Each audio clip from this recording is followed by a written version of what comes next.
Okay, तो चलिए start करते हैं। ठीक है, छोटा सा सेशन रहेगा ये। आपको बेसिकली बेसिक ओवरव्यू थोड़ा नेटवर्किंग का दे देते हैं, ठीक है, क्योंकि आने वाले कुछ टॉपिक्स में आपको, जो कि रेड हैट के अंदर आपकी होने वाली है, उसमें इसकी ज़रूरत पड़ेगी आपको। मतलब आपकी नॉलेज होनी चाहिए, बिल्कुल भी अगर नॉलेज नहीं है, इसलिए मैं ये एज्यूम करके चलता हूँ। कुछ लोगों को तो यहाँ पे जैसे अब यश वगैरह है, इन लोगों को तो पहले से ऑलरेडी बहुत सारी चीज़ें इसमें की पता होगी। बट जिनका बिल्कुल भी बेसिक भी नहीं पता, जिनको बिल्कुल आइडिया नहीं है, उनके लिए स्पेशली ये सेशन है, ठीक है ना। तो आप में से कोई भी बताना चाहेगा, like anyone want to tell कि व्हाट इज़ आईपी एड्रेस? क्या आप आईपी एड्रेस से आपको, आप क्या समझते हैं क्या होता है आईपी एड्रेस? आपको क्या लगता है आईपी एड्रेस क्या होता है? Any one? यश वगैरह को छोड़ के बताइए। अमृतांशु बोलिए, हाँ अमृतांशु बोलिए।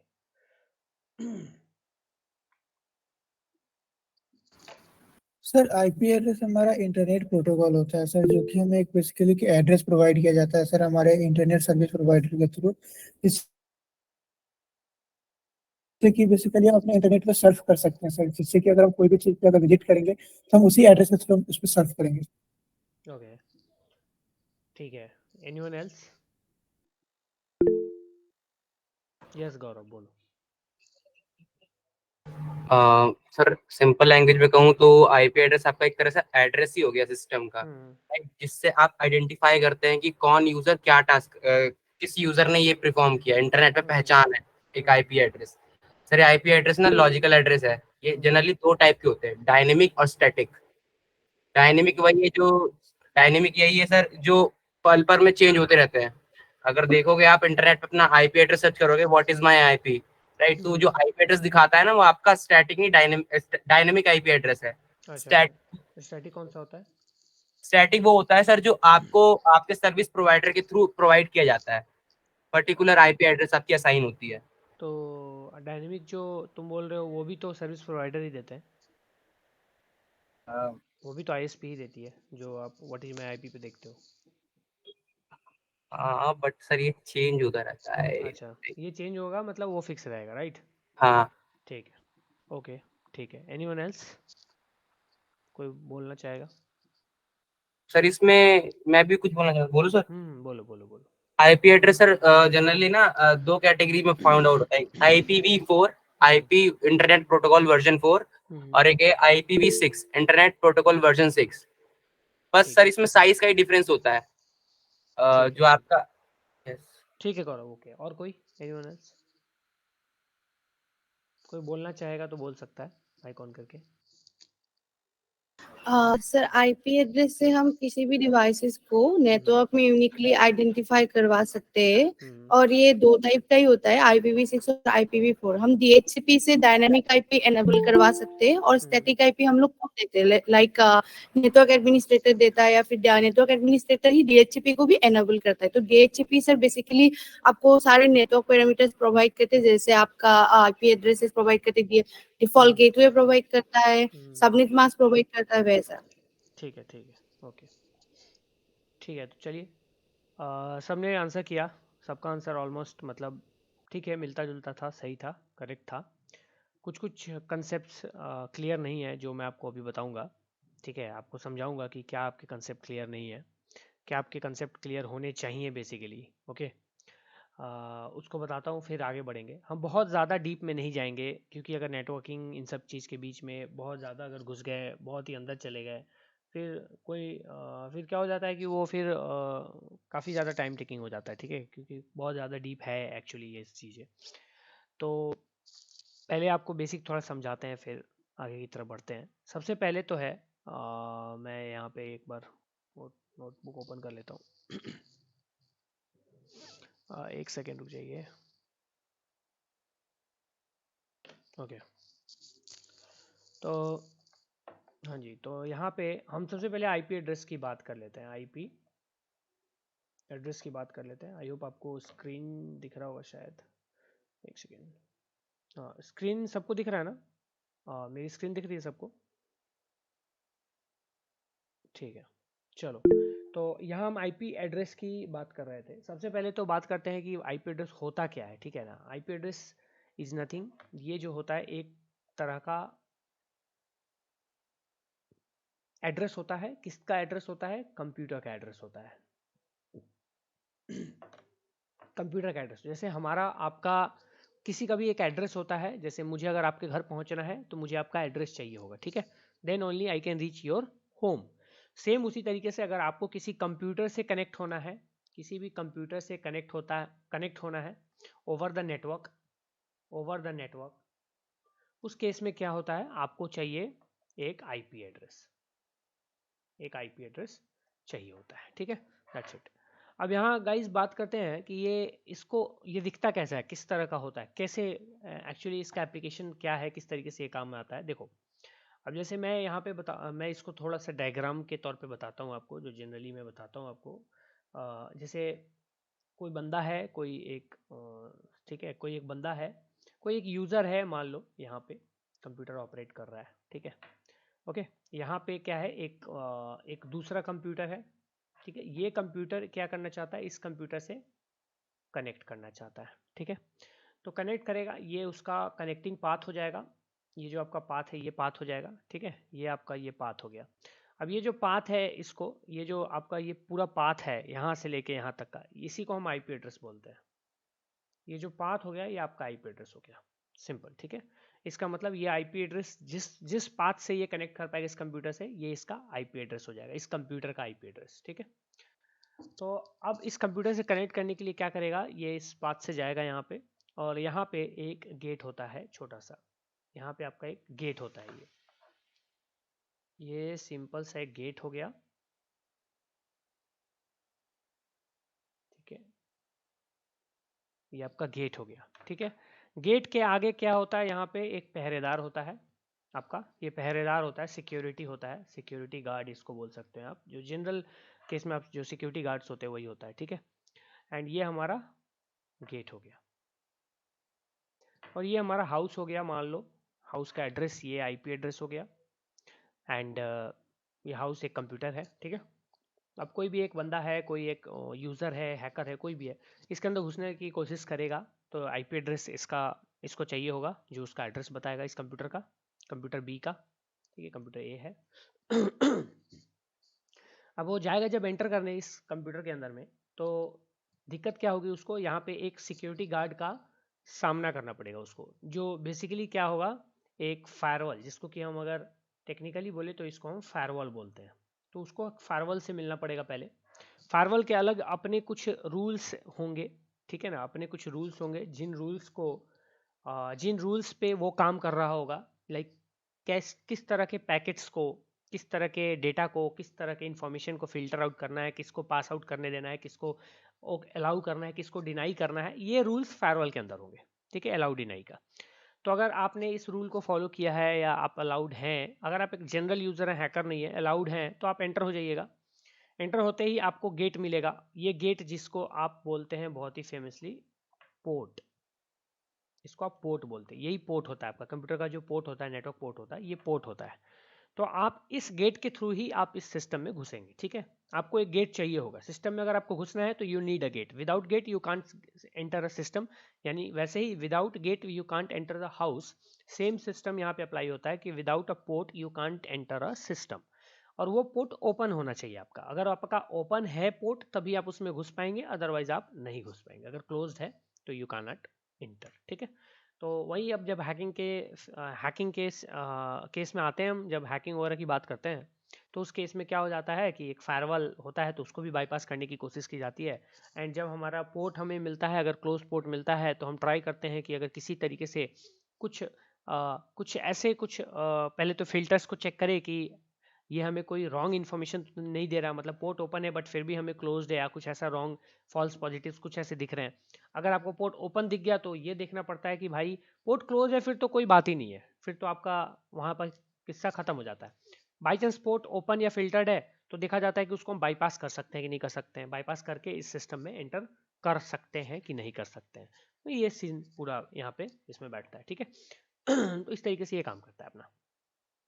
तो ये हमारा पोर्ट हो गया। तो ये पूरी की पूरी आईपी एड्रेस की कंसेप्ट थी, किस तरीके से क्या आईपी एड्रेस होता है, किस तरह। अब इसको थोड़ा सा अगर हम like if you want to go deeper, थोड़ा सा टेक्निकली अगर हम समझने जाएं तो उसको समझेंगे। पहले हम उसको क्लासीफाई करके थोड़ा सा देख लेते हैं कि किस आईपी एड्रेस का क्लासिफिकेशन वगैरह क्या किस तरीके से होता है, फिर हम थोड़ा सा अंदर टेक्निकली भी चले जाएंगे, ठीक है, क्योंकि आईपी एड्रेस ये है थोड़ा सा टेक्निकली समझने का। अब आईपी एड्रेस की अगर बात करते हैं गाइज आईपी की, तो जैसा कि उसने बोला कि IP4 एंड IPv6 होता है, तो बिल्कुल सही है, IP वर्जन 4 होती है एंड IP वर्जन आपका 6 होता है। दो वर्जन्स हैं ओनली, ये आईपी का ये टाइप्स नहीं इसको बोलते हैं हम, ये वर्जन क्लासिफिकेशन है और कुछ भी नहीं है, ठीक है। बस वर्जन चेंज किया गया 4 और उसके बाद एक 6 लाया गया। अब ये वर्जन 4 और 6 में क्या है, थोड़ा सा मतलब इसको समझ लेंगे तो आपको ईजी रहेगा आईपी को समझना। एक्चुअली क्या है, आईपी का फुल फॉर्म तो आपको पता ही होगा, इंटरनेट प्रोटोकॉल जिसको बोलते हैं, राइट, इंटरनेट प्रोटोकॉल। अब क्या है ना कि ये जो आईपी वर्जन 4 था, ये 4 ऑक्टेट्स में डिवाइड किए गए हुए थे आईपी एड्रेस के नोटेशन को, ठीक है, 4 डॉट्स बोल लो, डॉट्स जनरली जो है डॉट्स बोलते हैं, ठीक है। एंड इसके अंदर IP4 के अंदर में क्या होता था, आईपी वर्जन 4 के अंदर में क्या होता था, आपके जो आईपी एड्रेसेस थे उनका रेंज 0 से 255 तक होता था, जो कि एक डेसिमल नंबर के फॉर्म में वो दिखाई देते थे हमें, ठीक है। अब यहाँ पे बेसिकली कंप्यूटर्स जो होते हैं ना आपके, वो डेसिमल तो समझते नहीं है, ठीक है। कंप्यूटर्स को क्या समझ में आता है, कंप्यूटर्स को आता है समझ बाइनरी, ठीक है, सिंपल सा फंडा है, उनको बाइनरी समझ में आता है, जो कि आपका 0 एंड 1 होता है, ठीक है। तो आपके जो बेसिकली IPv4 थे, उनको एक group of 8 digit binary digits में आपको डिनोट किया जाता था, ठीक है। तो ऑक्टेट होता था, जैसे कि अब मान लो लेट सपोज एक आईपी एड्रेस हम चूज कर लेते हैं 192, इसको मैं यहाँ लिख देता हूँ, थोड़ा समझ लेते हैं इसको, 192.168.0.1, ठीक है, ये हमने एक आईपी एड्रेस ले लिया। तो ये 4 ऑक्टेट में डिवाइड कैसे हो रहे हैं, जैसे कि आपका, मैं इसको ऐसे डिवाइड करके दिखा देता हूँ,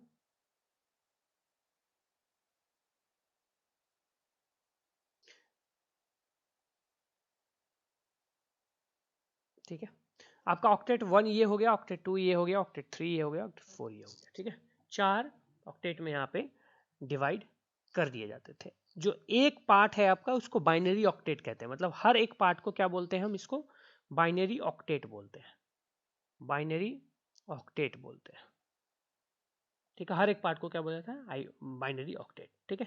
एंड डॉट में लिखा जाता है। अब ऐसा नहीं है कि इसका ये डॉट, देखो मैक एड्रेस के केस में थोड़ा सा डॉट, मैक एड्रेस के डिनोशन में आप डॉट वगैरह डैश को भी यूज कर सकते हैं, थोड़ा सा चेंज कर सकते हैं। आईपी एड्रेस में ऐसा कुछ नहीं होता, आईपी एड्रेस में डॉट ही यूज होता है, ठीक है, always there is a dot, okay.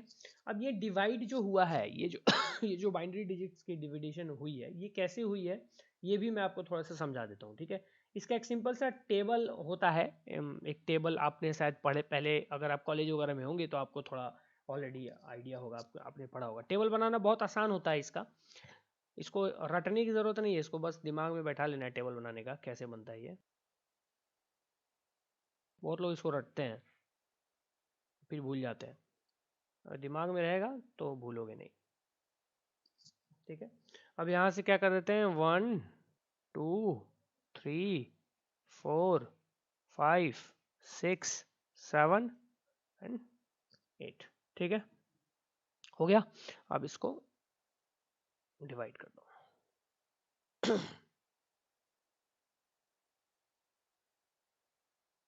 Okay. And अब यहाँ से स्क्वायरिंग करते चलते हैं, 1 उसके बाद 2 2 2 2 ज़ा सॉरी 2 2 ज़ा 4, ये 4 है, ठीक है, 2 ज़ा 8 2 ज़ा 16 2 ज़ा 32 2 ज़ा 64 एंड फिर 128 एंड सो ऑन, ऐसे हमने कर दिया, ठीक है। अब इसमें क्या हो जाता है कि इस तरह का ये आपका टेबल बन गया, जिसमें कि बेसिकली यहाँ पे इधर वाले जो पार्ट्स है इसको मोस्ट सिग्निफिकेंट बिट्स बोला जाता है और इधर वाले को लीस्ट सिग्निफिकेंट बिट्स बोला जाता है, ठीक है। अब इसी से ना आपका आईपी एड्रेस फॉर्म होता है, ठीक है।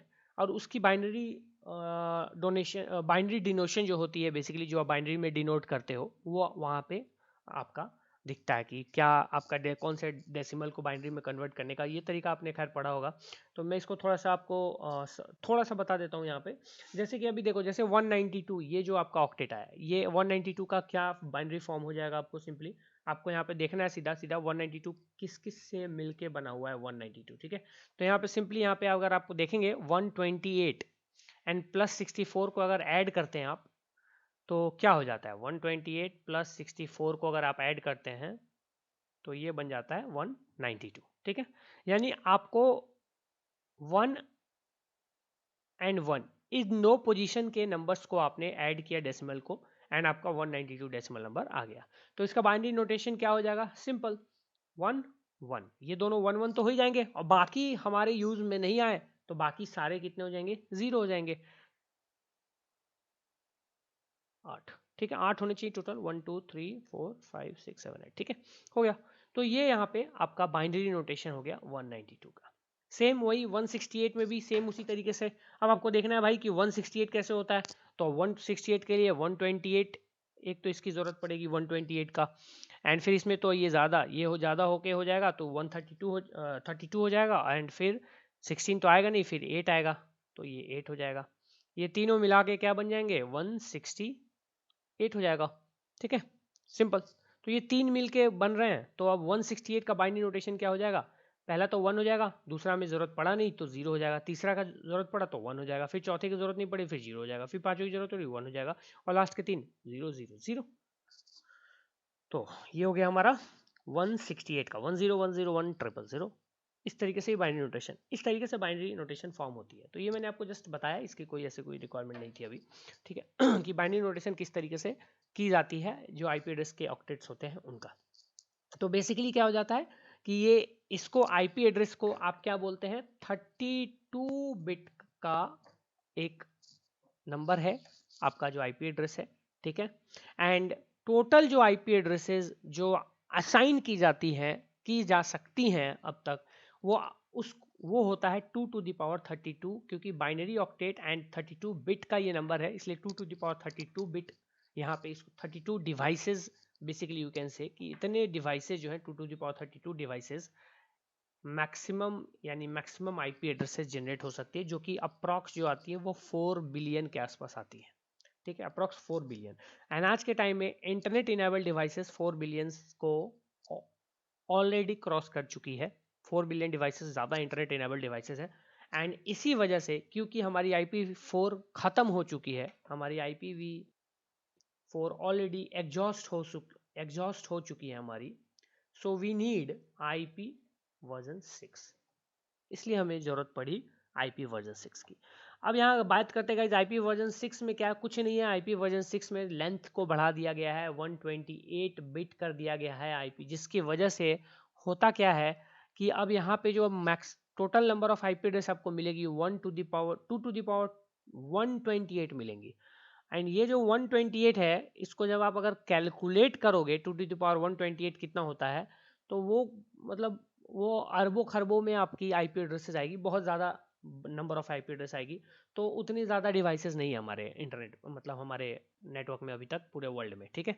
तो ये अभी बहुत टाइम तक चलेगा, इसके लिए कोई प्रॉब्लम नहीं है। एंड बेसिकली इसको मतलब हेक्साडेसिमल फॉर्मेट में लिखा जाता है, 8 हेक्साडेसिमल फॉर्मेट में, ठीक है, आईपी एड्रेस का। अगर आईपी एड्रेस 6 का आपने कहीं नोटेशन देखा हो तो आपको शायद ध्यान होगा, इस तरह से कुछ लाइक 801110ABCD ऐसे करके, फिर यहाँ पे कॉलन दे के ऐसे करके ये 8 ऑक्टेट्स में टोटल लिखा जाता है। जैसे अब कुछ भी लिख दो यार अभी के लिए, ऐसे करके 1 2 3 4, ठीक है, इस तरीके से करके ये पूरा 8 ऑक्टेट तक यहाँ पे ये जाती है, ठीक है। तो इसलिए IPv वर्जन 6 का हमें नीड पड़ा। चलो अब यहाँ पे थोड़ी सी इसकी क्लासिफिकेशन की बात कर लेते हैं।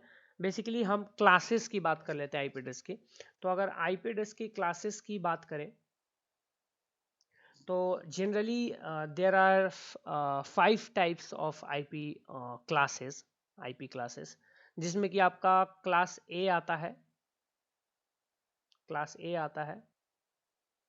बी आती है, क्लास सी आती है, क्लास डी आता है, क्लास ई आता है, ठीक है, दैट्स इट। इसमें डी और ई का कोई काम नहीं है, क्लास ए बी सी जो है जनरली यूज में आते हैं, ठीक है। अब यहाँ पे कैसे क्लास ए का जो आईपी रेंज होता है वो 0 से लेके 126 तक होता है, ठीक है, 0 से लेके 126। क्लास बी का 128 से लेके 191 तक का होता है।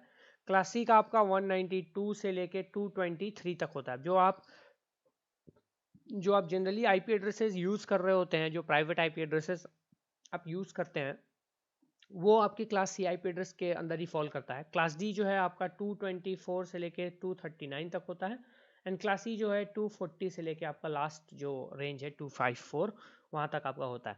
अब बेसिकली क्लास ए जो है आईपी एड्रेसेस, क्लास बी जो आईपी एड्रेसेस है, इनमें total number of IP addresses जो है वो अलग अलग, यहाँ पे total number of IP address आपको देखने को मिलते हैं। लाइक इसमें 126 ही 100 टोटल 126 के आसपास यहाँ पे आपको मिलेगा, यहाँ पे 16,000 के आसपास मिलता है, यहाँ कुछ ज़्यादा ही मिलता है, मतलब 20 या 22 लाख के आसपास ऐसे कुछ मिलेगा यहाँ पे आपको। ठीक है, यहाँ पे ये होता है रिजर्व्ड होता है, रिजर्व फॉर मल्टीटास्किंग। कोई भी तरह का मल्टीटास्किंग के यूज़ में इन आईपी एड्रेसेस का यूज़ किया जाता है। एंड ये जो होता है ये तो खैर यूज़ नहीं होता है, ये रिजर्व्ड होता है फॉर रिसर्च, R&D, ये रिजर्व होता है। ठीक है, तो जनरली हमारे को ये 3 क्लासेस जो हैं वो मिलते हैं। अब इसमें आपको एक चीज़ दिख रही होगी कि 120 से 126 तक तो है, और फिर 128 से है, तो 127 कहाँ गया, 127 कहाँ गया। तो अब बेसिकली क्या हो जाता है कि इस 127 एड्रेस को जो है ना, इसको हम लूप बैक एड्रेस बोलते हैं, लूप बैक एड्रेस। ठीक है, एंड इसका जो बेसिकली रेंज स्टार्ट होता है 127.0.0.0 से लेके एंड 127.255.255.255 यहाँ तक आपका ये जो रेंज है वो जाना जाता है। ठीक है, बेसिकली अब इसमें और भी चीज़ें होती हैं, लाइक जैसे ये लास्ट वाला जो आपका आईपी आपको दिख रहा है 127.255, ये एक ब्रॉडकास्ट एड्रेस भी होता है। तो there are multiple things, and generally बोलचाल की भाषा में हम 127.0.0.1 जो एड्रेस है, पहला एड्रेस इस रेंज का, इसको हम बोलते हैं लोकल होस्ट, जो basically local testing, local application deployment, locally किसी भी सर्वर डिप्लॉयमेंट के लिए आपके सिस्टम से डायरेक्टली कम्युनिकेट करने के लिए आपके लिए यूज़ में लिया जाता है। ठीक है, हर सिस्टम में कोई आईपी हो ना हो, लोकल होस्ट जरूर होती है, यानी कि लूप बैक आईपी ज़रूर होती है, ताकि आपका सिस्टम जो है लोकली आप खुद के कम्युनिकेशन कर पाएँ एंड किसी भी लोकल सर्वर को होस्ट कर पाएँ, एंड वहाँ से आप टेस्टिंग वगैरह भी कर पाते हो, तो काफ़ी ज़्यादा यूज़फुल हो जाता है बेसिकली। ठीक है, अब यहाँ बात करते हैं जो अभी टाइप्स ऑफ आईपी एड्रेस बताया था गौरव ने, शायद उस पर थोड़ा सा आते हैं। गौरव ने बोला था कि एक डायनेमिक आईपी होती है, एक स्टैटिक आईपी होती है, कुछ इस तरह का उसने बताया था। यहाँ पे आपका थोड़ा कंसेप्ट क्लियर होना ज़रूरी है। यहाँ मैं बात कर रहा हूँ क्लासिफिकेशन ऑफ आईपी एड्रेस या टाइप्स ऑफ आईपी एड्रेस की। अगर मैं टाइप्स ऑफ आईपी एड्रेस की बात करूँ तो जनरली जो आईपी के टाइप्स होते हैं वो होते हैं public IP, private IP, dedicated IP and कुछ शेयर्ड आईपीज भी होते हैं। बट यहाँ पे सीधा सीधा अगर हम बात करें ब्रॉड कैटेगरी की आईपी की, तो यहाँ मैं बात करता हूँ पब्लिक आईपी की, दूसरी मैं बात करता हूँ प्राइवेट आईपी की, एंड तीसरी मैं बात करता हूँ डेडिकेटेड आईपी की, डेडिकेटेड आईपी की। ये 3 ब्रॉड कैटेगरी हो गए, जिसमें मोस्टली यूज हमारे पब्लिक प्राइवेट आईपी की ही कंसेप्ट आप हर जगह देखते हैं। डेडिकेटेड आईपी भी मैं बता दूंगा थोड़ा सा आपको क्या होता है। सबसे पहले बात करते हैं पब्लिक आईपी। अब पब्लिक आईपी क्या हो जाता है ना, ये एक अवेलेबल होता है पब्लिकली, जो आपको कहीं पे भी दिख जाएगा। ठीक है ना, बस यही आईपी पब्लिक आईपी होती है। अब जैसे कि आप जाओगे what is my IP address पर, ठीक है, तो आपको एक आईपी दिखती है, तो वो है तो पब्लिक आईपी है, एकदम सही बात है, पब्लिक आईपी है। बट क्या होता है कि पब्लिक आईपी में ही 2 कैटेगरीज हो जाते हैं डिवाइड। एक तो आपका डायनेमिक आईपी होता है, डायनेमिक आईपी होता है, ठीक है, और एक आपका स्टैटिक आईपी होता है। ये पब्लिक आईपी में ही 2 कैटेगरी आपके डिवाइड हो जाते हैं, dynamic IP and static IP. तो अब बात होती है कि ये भाई अब ये डायनेमिक आईपी और स्टैटिक आईपी क्या है, मतलब इसमें क्या है। देखो बात ये है कि आपका जब बेसिकली जब भी आप इंटरनेट वगैरह से कनेक्ट करते हैं, किसी भी तरह का इंटरनेट यूज़ कर रहे होते हैं, तो आपका जो आईएसपी है वो आपको एक आईपी एड्रेस देता है। ठीक है, और वो आईपी एड्रेस कहाँ से देता है, एक रेंज ऑफ आईपी एड्रेसेस से जो उसके पास अवेलेबल होती है, एक pool of IP addresses available होता है, उससे वो प्रोवाइड करता है। ठीक है, तो आपके डिवाइसेस जो हैं उन इंटरनेट से कनेक्ट कर पाते हैं और डेटा ट्रांसफर वगैरह ये सब चीज़ें कर पाते हैं। ठीक है, अब नेक्स्ट टाइम मान लो आपने क्या किया कि जब आप दूसरी बार किस इंटरनेट से कनेक्ट करोगे अगेन फिर से ऐसा करके, तो वो आईपी चेंज आपकी हो सकती है। ठीक है, that IP might get changed, ऐसा होता है। उस केस में ना वो आपका क्या होता है, वो आपका डायनेमिक आईपी कहा जाता है, उसको बोलते हैं हम डायनेमिक आईपी, जो कि वो चेंज नेक्स्ट टाइम जब आप करें तो मे बी वो आपका चेंज हो सकता है। उसी तरीके से एक आपका स्टैटिक आईपी आता है। अब स्टैटिक आईपी ऐसे होते हैं जो कभी चेंज नहीं होते हैं, वो ऑलवेज स्टैटिक होते हैं। मेनली इसको डीएनएस यूज करता है, मेनली जो है इसको डीएनएस यूज करता है आपका, ठीक है। डीएनएस का मतलब आपको अगर नहीं पता तो डोमेन नेम सिस्टम, बेसिकली आपके डोमेन को, जो भी डोमेन आपका होता है उसको आईपी में कन्वर्ट करने का या उसके कॉरेस्पॉन्डिंग आईपी को खोजने का काम करता है आपका डीएनएस ट्री या डीएनएस सिस्टम या डीएनएस हायरार्की जो भी है, ठीक है। अब ये थोड़ा सा डीप, ये DNS again it's a very deep concept, बहुत मतलब बहुत डिटेल कंसेप्ट है। मैं साइबर सिक्योरिटी की जो ट्रेनिंग लेता हूँ उसमें बताता हूँ, तो डीएनएस के ऊपर ही अलग से क्लासेज हो जाती है, काफ़ी लंबी चली जाती है, तो उसको हम नहीं, उसको बस हम थोड़ा सा ओवरव्यू देख लिया हमने कि डीएनएस का काम क्या होता है, बस सिंपल सी ठीक है। अब डीएनएस जब ये स्टैटिक आईपी यूज होती है बेसिकली, तो ये थोड़ी सी क्या होती है, लेस सिक्योर होती है। स्टैटिक आईपी जो होती है लेस सिक्योर होती है क्योंकि ये आराम से ट्रैक हो जाते हैं, ठीक है, इजीली ट्रैक हो जाता है। बट डायनेमिक आईपी को ट्रैक कर पाना थोड़ा सा मुश्किल है क्योंकि वो ऑलवेज थोड़े चेंजेस वगैरह चेंज होते रहते हैं, थोड़ा सा उनमें चेंजेस आता रहता है, वो स्विच करते रहता है, ठीक है। तो ये आपका डायनेमिक और ये आपकी स्टैटिक आईपी हो जाती है। अब यहाँ पे एक है प्राइवेट आईपी, देखो कंफ्यूज मत होना प्राइवेट आईपी में और पब्लिक आईपी में, ठीक है। प्राइवेट आईपी जो क्या होती है ना, कि आपके जो डिवाइसेस हैं जो इंटरनेट से कनेक्ट हैं राउटर के थ्रू या जैसे भी, ठीक है, उन डिवाइसेस को, ठीक है, आपका राउटर, ओके, या आपका एक्सेस पॉइंट जो आईपी प्रोवाइड करता है वो प्राइवेट आईपी होती है, ठीक है। यानी IP of devices, IP of devices connected in a LAN, ठीक है। आपके लैन में जो डिवाइसेस कनेक्ट हैं वो आपका प्राइवेट आईपी हो जाता है। जैसे अभी मेरे सिस्टम की,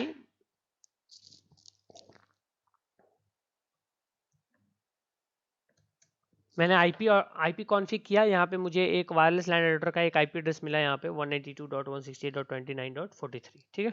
ये आईपी, ये मेरा प्राइवेट आईपी एड्रेस है, ठीक है। ये मेरा गेटवे हो गया आपका, ठीक है। ये इसका सबनेट मास्क हो गया। अब गाइस ये जो प्राइवेट आईपी है ना, ये आईपी मुझे मुझे किसने असाइन किया है, ये जो प्राइवेट आईपी है ये आईपी मुझे असाइन किया है, राउटर की तरफ से असाइंड हुआ है। राउटर ने DHCP नाम का एक प्रोटोकॉल यूज किया है, यू कैन से, जो बेसिकली DHCP प्रोटोकॉल राउटर उसका यूज करती है, आपके सिस्टम पे अवेलेबल होता है DHCP प्रोटोकॉल, उसका यूज राउटर करती है, जिसको हम डायनेमिक होस्ट कंट्रोल प्रोटोकॉल बोलते हैं। एंड इसका यूज करके ये क्या करती है, रैंडम आईपी एड्रेस असाइन करती है। रैंडम आईपी असाइनमेंट का काम आपका DHCP प्रोटोकॉल का ही होता है, ठीक है। एंड ये हमारे को एक प्राइवेट आईपी दे देती है, दैट्स इट, ये हमारा एक प्राइवेट आईपी हो जाता है, ठीक है। Private IP time to time change कर सकता है, डिपेंड करता है इनके लीज टाइम के ऊपर में। बेसिकली क्या हो जाता है ना कि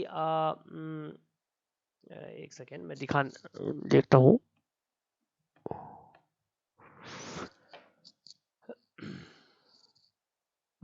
ये जो आपको यहाँ पे प्राइवेट आईपी मिल रही है, यहाँ पे ये आपको दिख रहा होगा यहाँ पे IPv4 एड्रेस 192.168.29.43, ठीक है। अब ये जो आईपी है ये जरूरी नहीं है कि आपका हमेशा सेम रहेगा, ठीक है।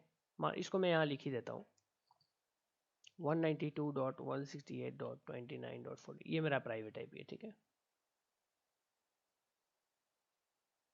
जरूरी नहीं है कि ये हमेशा सेम रहेगा आपका, ठीक है। हो सकता है कि आपको बार बार यही मिल रहा हो, तो ये डिपेंड करता है इसके लीज टाइम के ऊपर में। लीज टाइम का मतलब ये हो जाता है कि कितने देर तक इसको आपने लीज लिया हुआ है, लीज किया हुआ है, DHCP ने आपको इसको कितने देर तक रखने का परमिशन दिया हुआ है, ठीक है, जनरली। अब ये लीज टाइम में भी बहुत सारी चीज़ें होती हैं इंटरनली, कब क्या उसको रिलीज करना है, कब, या फिर आप रिलीज कर सकते हो कि नहीं मैनुअली, ये सब चीज़ें होती हैं। There are lot of option, you can manually also release an IP address, आप चाहते हो तो इसको रिलीज कर सकते हो। बट यहाँ पे लीज टाइम का मतलब यहाँ पे फिलहाल समझते हैं कि लाइक जितने देर का लीज टाइम है इसका, ठीक है। मान लो कि 1 घंटे का लीज टाइम है, 1 आवर का एक आईपी का, तो आपके 1 आवर तक ये आईपी आपका सेम ही रहेगा, आपका ये IP until you manually release them, ठीक है ना। मैनुअली आप रिलीज ना करो तब तक ये आईपी सेम रहेगा, ओके। एंड ये आपको सेम ही मिलता रहेगा, आप सिस्टम रिबूट भी करेंगे तो आपको ये सेम आईपी, बट जैसे ही लीज टाइम खत्म होता है ये आईपी रिन्यू हो जाएगी और आपको एक दूसरी आईपी एड्रेस इस आईपी पूल से आपको मिल जाती है। जो भी आपका आईपी पूल होगा आपके राउटर की तरफ से, वो उस आईपी पूल से वो आपको आईपी जो है वो प्रोवाइड कर देगा। ठीक है, तो जनरली 192.168.29.1 ये आपका गेटवे अगर है, ये आपका गेटवे आईपी है, तो आपको 2 से लेके 254 तक की जो आईपी एड्रेस है वो कोई भी आईपी एड्रेस आपको असाइन की जा सकती है नेटवर्क के अंदर में। ठीक है, जो कि आपकी प्राइवेट आईपी होगी एंड आपको असाइन की जा सकती है। अब ये प्राइवेट आईपी के अंदर अगर आप लोकली स्टैटिक आईपी बनाना चाहते हो, लोकली आप स्टैटिक आईपी को स्टैटिक रखना चाहते हो, देन आपको वही नेटवर्क एंड शेयरिंग सेंटर में जाके आप लोकली जो है एक स्टैटिक आईपी सेट कर सकते हो। उसके लिए आपको पता ही है कहाँ पे जाना होता है, ये तो आपने किया होगा पहले। कंट्रोल पैनल में आप नेटवर्क शेयरिंग सेंटर पे जाएंगे, आपका जो भी आपका एडाप्टर है उस पर आप जब क्लिक करते हैं, यहाँ पे आप प्रॉपर्टीज़ पे जाते हैं, प्रॉपर्टीज़ पे जाने के बाद टीसीपी आईपी वर्जन 4 पे जाके प्रॉपर्टीज़ पे जाते हैं, तो यहाँ पे आपको दिख रहा होगा, देखो यहाँ पे you can get IP settings assigned automatically if your network supports this capability। ठीक है, तो वो तो करता ही है सारा। otherwise you need to ask your network administrators for the appropriate IP settings। ठीक है, मतलब अगर आप मैन्युअली एक IP सेटिंग्स करना चाहते हैं, यहाँ पे एक ऑल्टरनेटिव कॉन्फ़िगरेशन भी होता है जिसमें कि आप पहले से कोई यूज़र कॉन्फ़िगर्ड IP है तो आप प्रोवाइड करना चाहते हैं तो यहाँ पे कर सकते हैं। अदरवाइज यहाँ पे आप डायरेक्टली आप एक टाइम वन टाइम सेटअप कर सकते हैं। इसमें आप use the following IP address कर देंगे तो यहाँ पे आपको जो भी आपका सबनेट एंड आपका गेटवे है उसके अकॉर्डिंग आपने यहाँ पे आईपी एड्रेस दे दिया एंड यहाँ पे सबनेट मास्क कहा जाएगा, उसके बाद गेटवे आपने दे दिया। कोई डीएनएस सर्वर है जिसको आप यूज़ करना चाहते हैं तो you can just assign the DNS server here and you can use the DNS server. ठीक है, तो फिलहाल के लिए आपका जो आप में आएगा वो ऑब्टेन डीएनएस सर्वर ऑटोमेटिकली आएगा।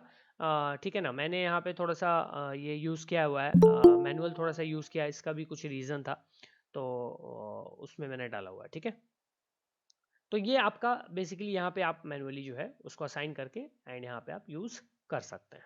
ठीक है, तो ये तो आपका समझ में आ गया होगा, ये कंसेप्ट क्लियर। अब बात यहाँ पे आती है कि एक डेडिकेटेड आईपी की। डेडिकेटेड आईपी क्या होता है? अब डेडिकेटेड आईपी क्या होता है कि आप कोई भी एक कंपनी है, ऑर्गेनाइजेशन है एक या फिर आप खुद भी यूज़ करना चाहें तो आप कर सकते हैं। वो आपको थोड़ा सा क्या हो जाता है कि आपको खरीदना पड़ता है। डेडिकेटेड आईपी जो है कॉस्टली भी होती है आपकी एंड इंडिविजुअल या कोई कंपनी खरीद सकता है। ठीक है, बेसिकली इसमें आपको कुछ फ़ायदे मिल जाते हैं। ठीक है, इसमें अलग अलग फ़ायदे ये हो जाते हैं कि आप आईपी एड्रेस एक्सेसिंग कर सकते हैं, आईपी एड्रेस एक्सेसिंग कर सकते हैं। इसमें मतलब एक आईपी एड्रेस का यूज़ करके आप अलग अलग प्रोटोकॉल्स को एक्सेस कर सकते हैं। ठीक है, आप कोई भी प्रोटोकॉल चाहे एक्सेस करना चाहें ओवर द वेब तो आप उन प्रोटोकॉल्स को, जैसे कि आपका एफटीपी प्रोटोकॉल हो गया, उनको आप यूज कर एक्सेस करने के लिए रख सकते हैं। एसएसएच हो गया, टेलनेट हो गया, अलग अलग प्रोटोकॉल्स के लिए आप सेम आईपी एड्रेस से आप परमानेंटली आप उसको रख सकते हैं। जैसे एक ही आईपी एड्रेस हो और उस पर आप कोई भी प्रोटोकॉल चलाना चाहें, आप एक्सेस करना चाहें, आप कर सकते हैं। ये जो आईपी एड्रेस है बेसिकली बड़ी बड़ी कंपनीज जनरली यूज़ करती हैं। जैसे अभी मेरे पास एक राउटर है, मान लो टीपी लिंक का राउटर है। ठीक है ना, अब वो टीपी लिंक का जो राउटर है बेसिकली ये क्या करता है गाइज, मैं आपको बताता हूँ। टीपी लिंक का राउटर इसमें इनका एक मतलब इनका पोर्ट होता है एक एसएसएच का, वो पोर्ट ये ओपन रखते हैं इंटेंशनली एंड उस पोर्ट से अगर आपको कनेक्ट करना है तो उनका एक फिक्स आईपी एड्रेस है, उसके थ्रू आप कर सकते हैं। तो वो आईपी एड्रेस जो उन्होंने फिक्स रखा वो डेडिकेटेड आईपी है जो इन्होंने रखा हुआ अपने पास एंड वो आईपी ये दे देते हैं कि हाँ ठीक है, इससे आप ये इस सर्विस को आप एक्सेस कर सकते हो। दैट्स इट, यही डिफरेंस है, नथिंग एल्स। ठीक है, बस ये आपकी आईपी एड्रेस की कंसेप्ट थी। बट आईपी एड्रेस के कंसेप्ट अगर हमने समझे तो इसमें एक पार्ट और आता है नेटवर्क एंड होस्ट का, वो भी मैं आपको थोड़ा सा समझा देता हूँ। नेटवर्क एंड होस्ट का कंसेप्ट, नेटवर्क एंड होस्ट का, जैसे मैंने आईपी दिया 192.168.0.1, ये मैंने आईपी दिया। तो इसमें जो ये पहला 3 ऑक्टेट हो जाता है इसको हम बोलते हैं नेटवर्क आईडी एंड जो हमारा ये लास्ट जो बनता है इसको हम बोलते हैं होस्ट आईडी।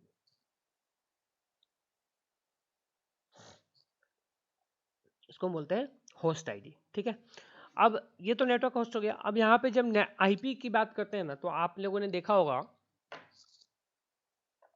अब मैं यहाँ पे आईपी कॉन्फ़िग दिखाता हूँ।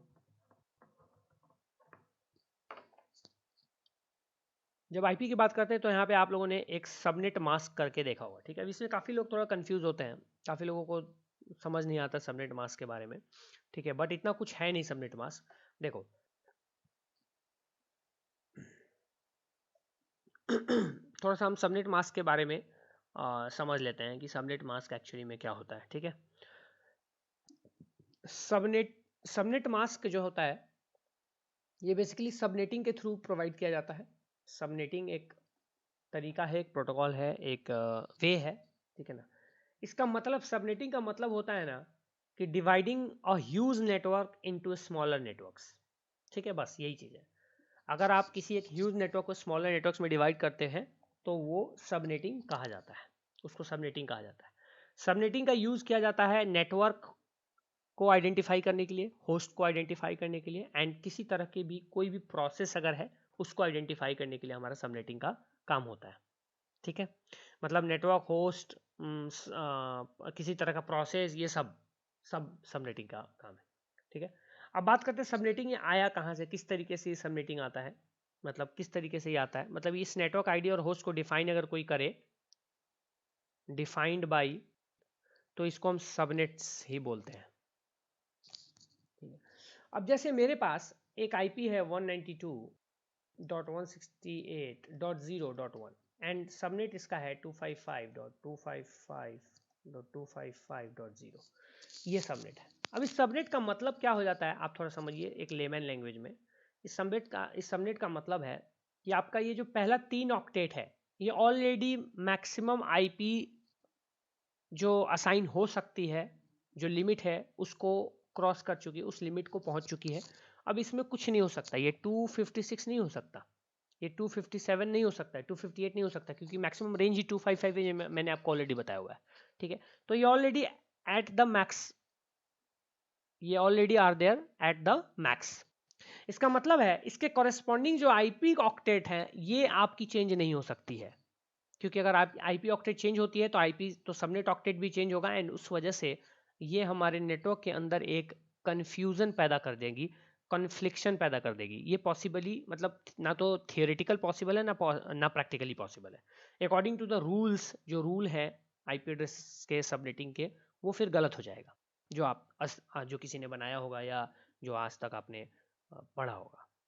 तो लास्ट में जो ये लास्ट ऑक्टेट है, ये इसका मतलब यहाँ पे ये अभी वेरिएबल है, ये अभी 0 पे है। 0 का मतलब है ये अभी चेंज हो सकता है, it can change, it can be change, it can be assigned by DHCP और any protocol like to any other IP address. तो हमारा इसका मतलब ये हुआ, इस सबनेट का मतलब ये हुआ कि 192.168.0 तक तो सेम रहेगा, उसके बाद ये 1 से 2 हो जाएगा, 3 हो सकता है, 4 हो सकता है, 5 हो सकता है, जो भी अवेलेबल आईपी एड्रेस पूल है वो ये हो सकता है। सिंपल सी चीज़ है, ठीक है। अब यहाँ पे बात करते हैं कि भाई ये 255 ये कैसे आया। तो आपको अगर पिछला टेबल याद होगा, जो मैंने अभी आपको टेबल बताया था कुछ टाइम पहले, ये वाली टेबल आपको बताई थी ना,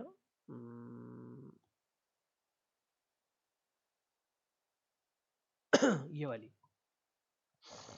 वाली टेबल आपको अगर याद होगी ध्यान से, तो 1 1 1 1 8 1 जो है ये आपके आ रहे हैं यहाँ पे, ठीक है। तो हम लास्ट में आते हैं यहाँ पे। अब यहाँ पे बेसिकली ये जो 255 है, ये वाला 255, इसका मतलब क्या हो जाता है ना, इसका मतलब हो जाता है ये सारे 1 है, ये सारे 1 है। कैसे भाई, कैसे 1 है? बिकॉज जो आपका वो टेबल बना था उसमें जो नंबर्स आए थे 128 लास्ट में, फिर 64 plus 32 plus 16 plus 8 plus 4 plus 2 plus 1, ये सब मिलाओगे तो 255 हो जाएगा,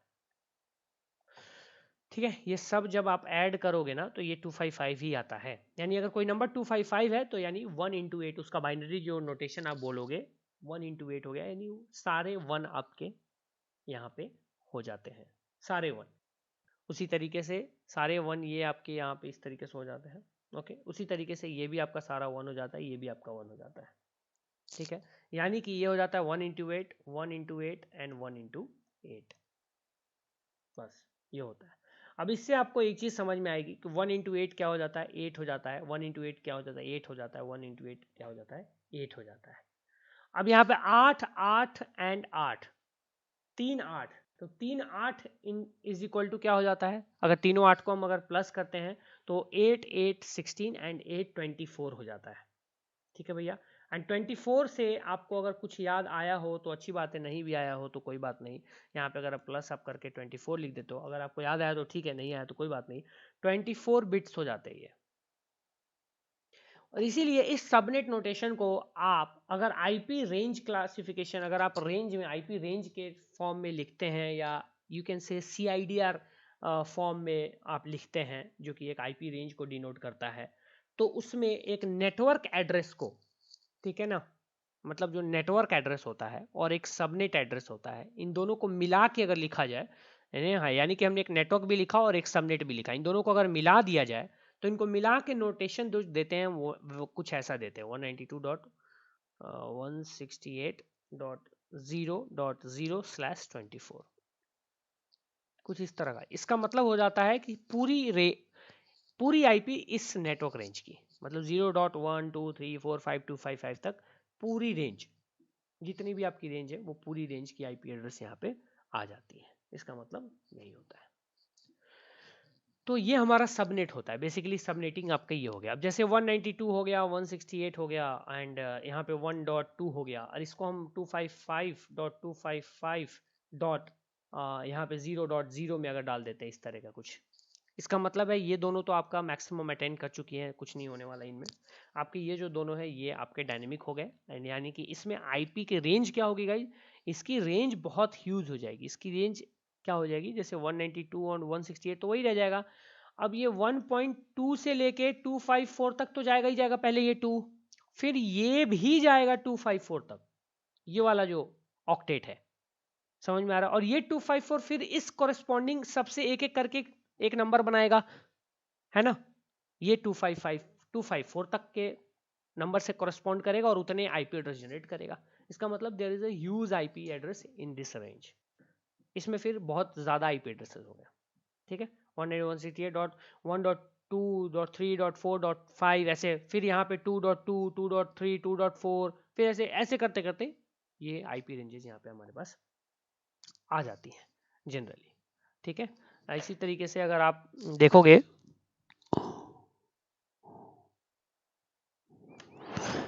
ये एक वेबसाइट है हुई जरीन, इस पर आप जाओगे यहाँ पे, एंड बेसिकली आपने जैसे सर्च मार लो facebook.com, फेसबुक सर्च किया हमने, तो फेसबुक का आपको यहाँ पे नेटवर्क का रेंज आपको दिख जाता है। यहाँ पे ये सीआईडीआर रेंजेस है बेसिकली, जिनको हम देख रहे थे। तो आपको यहाँ पे दिख जाएगा गाइस, यहाँ पे कि ये एक रेंज देखो, 209 170 125.88 से लेके 91, तो ये छोटा सा रेंज हुआ है, इसमें बहुत ज़्यादा ये बहुत बड़ी रेंज नहीं है, ठीक है। ये रेंज देखो, ये भी रेंज आपका छोटा ही दिखेगा, ये रेंज भी ठीक ही है, छोटा ही है, ये रेंज भी छोटा ही, नहीं ये रेंज, हाँ, वो 29 9530, ये सेम रेंज के हैं सारे, सेम रेंज के हैं सारे, सारे सेम रेंज है, सेम रेंज है, छोटे छोटे रेंज है यहाँ पे, but there are multiple networks, there are multiple networks, 38 38 38 38, ठीक है। ये सारे तो छोटे छोटे रेंज करके सारे मल्टीपल नेटवर्क्स में किसी एक दूसरे का देखते हैं, लाइक नेटफ्लिक्स का देखो, कुछ है क्या,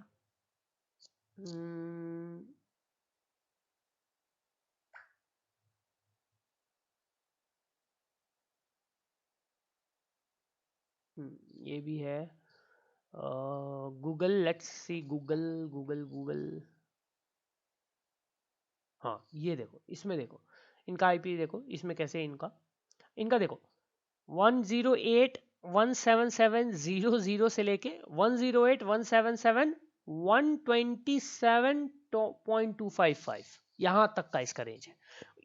ये वही सबनेट में आ गया 255 255 00 सॉरी, उसमें आ गया ये, तो एक सेकेंड,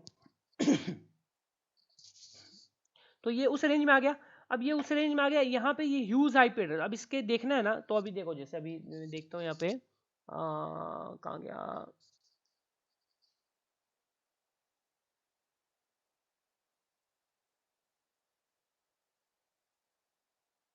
ये कौन में था क्या,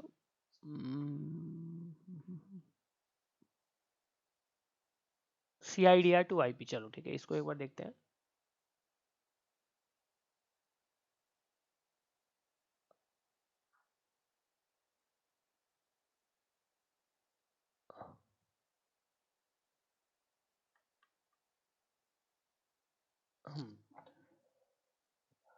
अब इसको निकालते हैं CIDR गूगल। वैसे आपके बहुत सारे टूल्स आते हैं बेसिकली, आप कोई से भी टूल यूज कर सकते हो।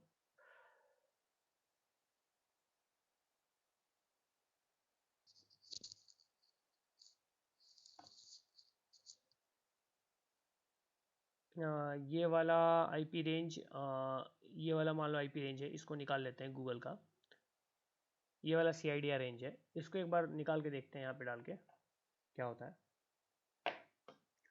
देखते हैं, लेट्स सी। इसमें तो छोटा ही है 127, इसमें 256 है। मतलब इस वाले बेसिकली आप वेबसाइट पे आके क्या कर सकते हो, जैसे कोई CIDR रेंज आपको मिलती है तो CIDR रेंज डाल के आप पता लगा सकते हो कि उसमें कितने होस्ट वहाँ पे प्रेजेंट है, मतलब कितने आईपी एड्रेस कहाँ से कहाँ तक की आईपी एड्रेस प्रेजेंट है। तो फर्स्ट आईपी यहाँ पे देख सकते हो कि 355.190.247.0 है, एंड उसके बाद लास्ट वाला जो वही है 255 तक होगा, ठीक है ना। ये CIDR रेंज यहाँ पे आपको बता देती है, ठीक है। इसी तरीके से डिफरेंट CIDR रेंज निकाल सकते हो। अब ये जो आपकी रेंज है बेसिकली, जनरली ये जो आपको रेंज दिख रहा है ये बहुत ही ह्यूज रेंज है। This is a huge range that holds a lot of IP addresses, जिसके पास काफ़ी सारे आईपी एड्रेसेस होते हैं। वैसे ही इसके गूगल के पास और भी बहुत सारे आईपी एड्रेस रेंजेज है, जिसमें कि मतलब हज़ारों के तादाद में आपको आईपी एड्रेसेस मिल जाएंगे, क्योंकि गूगल बहुत बड़ा नेटवर्क को होल्ड करता है। काफ़ी सारी बहुत बड़ी नेटवर्क सिस्टम जो है इसकी चलती है। इवन फेसबुक से भी लार्जर नेटवर्क जो है गूगल आपका होल्ड करता है, ठीक है। तो ये आपकी रेंज हो जाती है। तो ये तो आपकी आईपी एड्रेसेस की बात हो गई थी, सबनेटिंग की बात हो गई थी यहाँ पे कि सबनेट किस तरीके से काम करता है। बहुत बड़ा कोई वो नहीं है, ठीक है ना। अब लेकिन सबनेट को अगर आप पढ़ोगे, थोड़ा सा खुद से एक्सप्लोर करोगे तो घुसोगे तो बहुत ज़्यादा है, ठीक है। फिर वो आपको बहुत टाइम लग जाएगा सबनेट को पढ़ने में भी, क्योंकि अंदर बहुत कुछ है। आईपी एड्रेस को ही पढ़ने में बहुत ज़्यादा टाइम लग जाएगा, लेकिन आपको थोड़ा सा आइडिया मिलना बहुत ज़रूरी था, क्योंकि नेक्स्ट सेशन में आपका वो यूज़ में आएगा, ठीक है। अब इसके पहले इसके बाद मैं आपको थोड़ा सा समझा देता हूँ मैक एड्रेस के बारे में, जो कि हमारा मेन मोटिव है मैक एड्रेस को थोड़ा समझना, क्योंकि MAC address is also very important part in networking, ठीक है, जिसको हम बोलते हैं मैक एड्रेस। अच्छा, मैक एड्रेस का फुल फॉर्म भी अजीब है, मीडिया एक्सेस कंट्रोल बोला जाता है इसका full form. Media access control full form थोड़ा सा अजीब है, कहीं से मैच नहीं करता है इसके काम से। हालांकि मीडिया एक्सेस तो काम मैच करता है मीडिया को एक्सेस करने के लिए, ठीक है ना। अब देखो एक कंप्यूटर को दूसरे कंप्यूटर से अगर किसी भी तरीके से कम्युनिकेट करना है ना, ठीक है, तो एक तो आईपी एड्रेस चाहिए होता है, और एक आपका मैक एड्रेस भी चाहिए होता है, ठीक है। एक आईपी एड्रेस होता है, एक मैक एड्रेस होता है। अब मैक एड्रेस जो होता है, आईपी एड्रेस 32 बिट हो गया, ये आपका 48 बिट का एक फिजिकल नंबर होता है, फिजिकल या हार्डवेयर नंबर होता है, ये आप बोल सकते हैं हार्डवेयर नंबर, ठीक है। किसी भी डिवाइस का, कोई भी डिवाइस हो, कोई भी आपका डिवाइस होता है आपके नेटवर्क में, उसका एक मैक एड्रेस होता है जो 48 बिट का नंबर होता है, ठीक है ना। इसको हम फिजिकल एड्रेस भी बोलते हैं। अगर आप कहीं पे देखो, कहीं कहीं फिजिकल एड्रेस भी लिखा रहता है, हार्डवेयर एड्रेस भी बोलते हैं, ठीक है। तो आप हार्डवेयर एड्रेस के तौर पे भी देख सकते हैं। बेसिकली जो आपका मैक एड्रेस है, ये आपका जो मतलब इसको ऐसे करते हैं, समझते हैं थोड़ा सा कि एक्चुअली में मैक एड्रेस आपका किस तरीके से डिवाइड होता है, किस तरीके से डिवाइडेड होता है। जैसे हम किसी भी एक मैक एड्रेस का एग्जांपल ले लेते हैं, जैसे, ठीक है, जैसे मान लो मैंने मैक एड्रेस लिया A2 C1 3A 42 51, मान लो ये एक मैक एड्रेस है, ठीक है। एक और आएगा ना अभी तो 6A, ठीक है, ओके। अब यहाँ पे ये मैक एड्रेस है, इसमें कम है क्या हमारे पास? सही है, एक बार देख लेते हैं IP config /all, इससे आप मैक एड्रेस देख पाएंगे अपने सिस्टम के अंदर में। तो देखो, जैसे अभी कहाँ गया क्या ये आपका फिजिकल एड्रेस ये रहा, ठीक है। हाँ, तो सही है, ये वाली भी ले सकते हैं हालांकि, ठीक है, बट हमने जो लिखा है वही है, ठीक है। छः हमने ले लिया यहाँ पे। और इसमें तुम्हें ये जो दिख रहा है, ये लीज ऑब्टेन्ड, लीज एक्सपायर्ड, ये वही वाली है जो आईपी एड्रेस का मैंने बताया था आपको, लीज मिलता है, मतलब जो कि भाई कब लीज मिला। अब देखो ना, यहाँ पे 8/40 को लीज मिला था, लीज का एक्सपायरी जो है 4/40 पे है, फिर मतलब तब उसके बाद वो एक्सपायर हो जाएगा, फिर रिन्यू होगा, ऐसा कुछ होता है, ठीक है। अब यहाँ पे हमने मैक एड्रेस चलो दे दिया हमने यहाँ पे इस तरीके से। मैक एड्रेस को आप इस तरीके से भी डिनोट किया जा सकता है, आप डैश का भी यूज कर सकते हैं, डैश या डॉट, इस तरह का कोई भी नोटेशन जो है आप यूज कर सकते हैं, इसमें कोई आपके लिए मना ही नहीं है, you can use any one what ever you want. ठीक है, अब इसमें जो आपका टोटल 6 ऑक्टेट हो गए, टोटल 1 2 3 4 5 6 टोटल 6 हो गए। हाँ, अब पहले जो पहले जो 3 ऑक्टेट होते हैं मैक एड्रेस के, इनको हम OUI बोलते हैं, और लास्ट के जो 3 ऑक्टेट होते हैं हमारे, ये बेसिकली NIC होते हैं। NIC OU का मतलब होता है ऑर्गेनाइजेशनली यूनिक आइडेंटिफायर, इसको बोला जाता है ऑर्गेनाइजेशनली यूनिक आइडेंटिफायर, इसको बोला जाता है। अगर आप लिख रहे हो तो लिख भी लीजिएगा, ज़्यादा सही रहता है। NIC का मतलब होता है network interface controller, interface controller, या कार्ड बोल लो, बहुत लोग कार्ड भी बोलते हैं। ठीक है, तो ये सेकेंड पार्ट होता है आपका। ठीक है, अब यहाँ पे बात करते हैं कि जो मैक एड्रेस होता है ना, ये आपके फिजिकल लेयर में ऑपरेट होता है।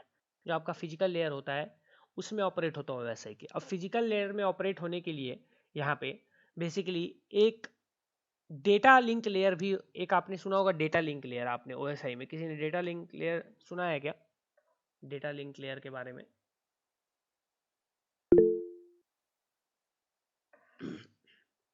डेटा लिंक लेयर के बारे में आइडिया आपको क्या? डेजी को आइडिया है, और कोई? अमृतांशु को आइडिया है?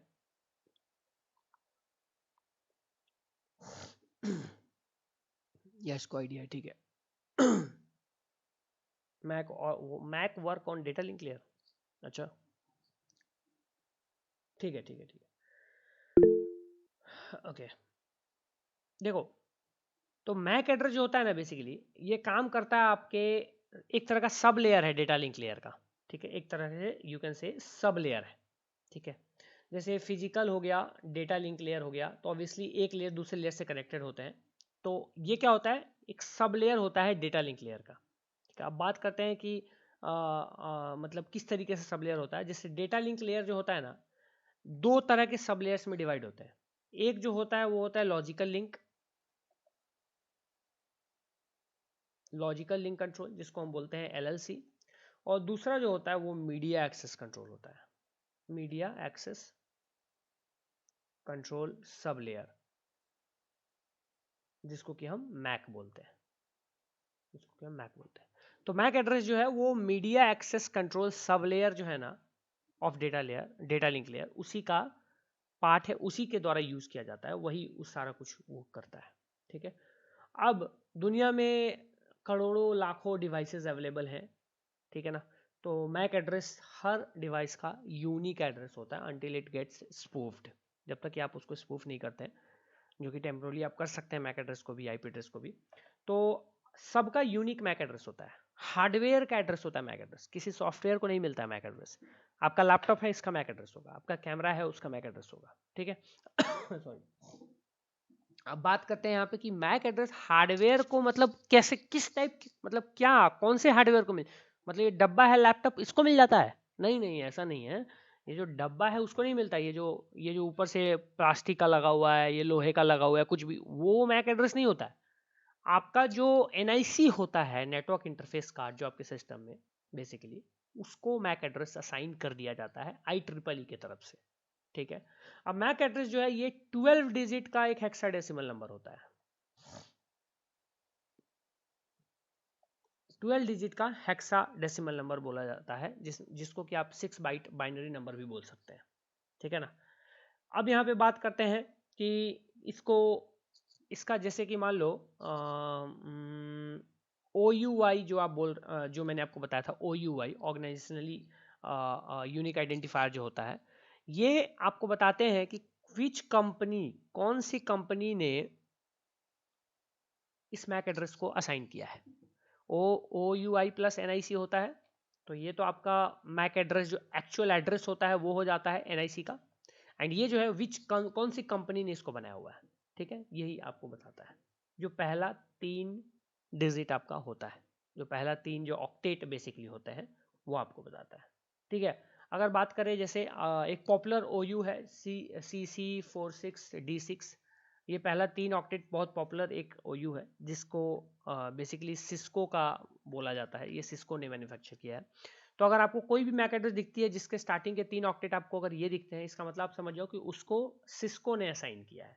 इसी तरीके से सबका अपना अपना होता है, सैमसंग का हो गया, गूगल का हो गया, माइक्रोसॉफ्ट का हो गया, जो भी टेक्नोलॉजी जो मैक एड्रेस इम्बेड करती है किसी भी हार्डवेयर पे, वो अपना उनका एक OUI आइडेंटिफिकेशन नंबर होता है।